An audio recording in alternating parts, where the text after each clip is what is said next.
मन में विचार आया कि हम पढ़े लिखे व्यक्ति होने के नाते हम धरती माता को या प्रकृति को वापस क्या दे सकते हैं। तो विचार आया कि प्लांटेशन से बेटर और कुछ नहीं हो सकता है। इसलिए मैंने सोचा कि भाई पहले 11,000 पेड़ लगा करके और उसके बाद मैं अपने गांव की ज़मीन के अंदर में प्रवेश करूंगा। जोधपुर के एनसीसी हेडक्वार्टर में लेफ्टिनेंट कर्नल बलदेव सिंह जी का ये ऑफिस है और इसकी टैगलाइन है nation first always and any time, यानी हमेशा राष्ट्र प्रथम रहेगा। विशेष रूप से ऑफिस का जो इनका सेटअप है वो बड़ा प्रेरणादायक है। हम इधर से देखेंगे तो इनके जो मोटिवेशनल स्पीकर्स हैं, जिनमें चाहे गुरु गोविंद सिंह जी हैं, स्वामी विवेकानंद है, महात्मा गांधी है, आचार्य तुलसी हैं, जमशेद जी टाटा हैं, एपीजे अब्दुल कलाम हैं, वो इनके प्रेरणा स्रोत हैं, आइकन हैं। इसके साथ ही प्रोटोकॉल के तहत राष्ट्रपति, प्रधानमंत्री, रक्षा मंत्री का छायाचित्र होता है।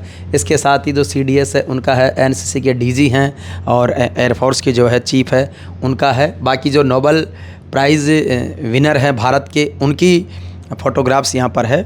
और ऑफिस का एक सेटअप, डिसिप्लिन, एनर्जेटिक और व्यवस्थित तरीके का जो सिस्टम है उसको देख के हम बहुत खुश हैं।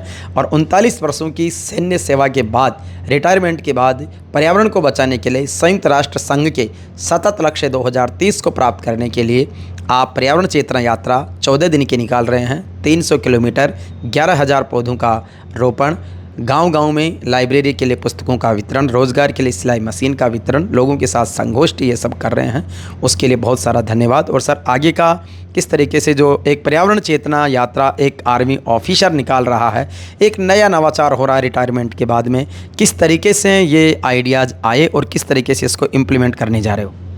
हरिराम जी, जो ग्लोबल वार्मिंग है और जो क्लाइमेट चेंज है, ये हमारे लिए बहुत बड़ा और पूरी मानवता के लिए एक बहुत बड़ा चैलेंज है।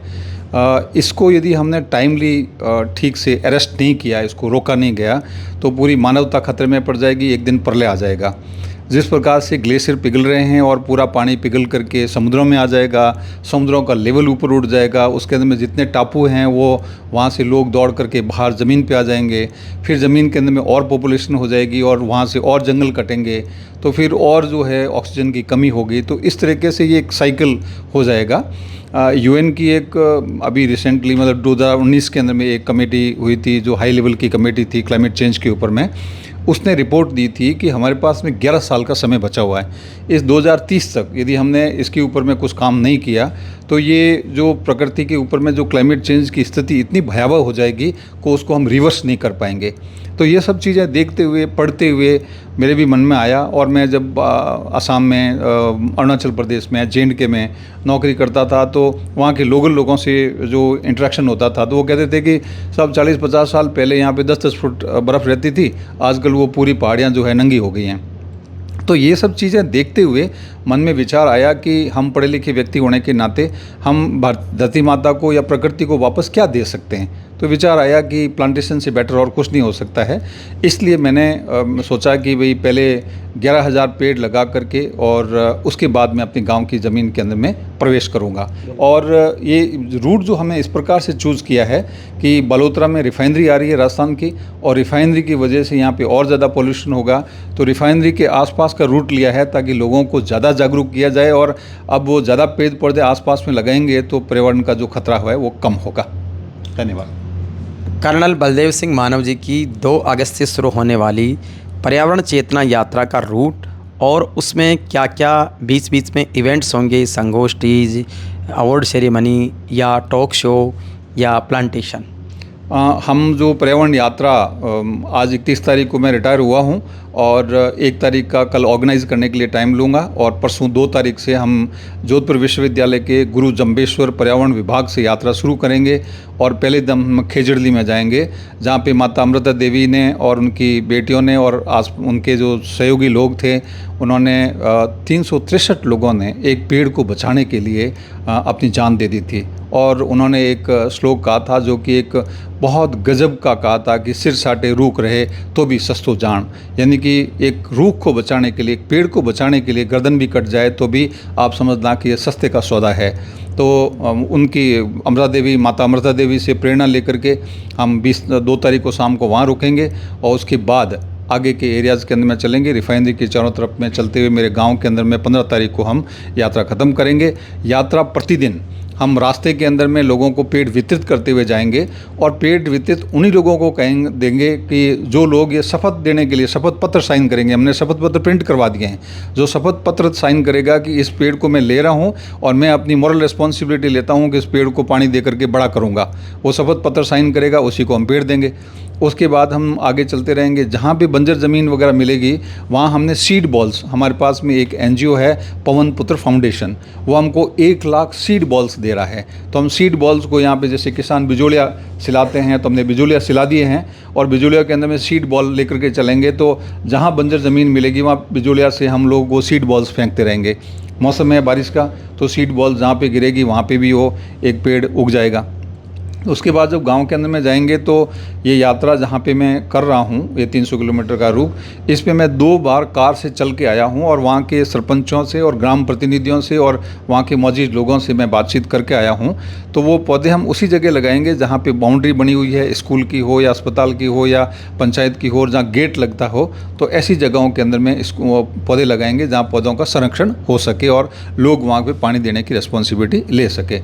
तो इस तरीके से हम पौधे लगाएंगे।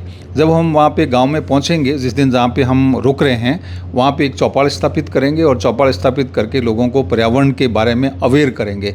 ये यात्रा मेनली फोकस जो है जागृति के ऊपर में है, लोगों को अवेयर करवाने के लिए। गांव के अंदर में आम धारणा है कि वो भगवान नाराज़ हो गए इसलिए ज़्यादा गर्मी पड़ रही है। इस मेंटलिटी से हमको बाहर निकलने की ज़रूरत है। हमें समझने की ज़रूरत है कि ये सिर्फ इंसान के इस प्रकार के कुकर्मों की वजह से ये गर्मी बढ़ रही है।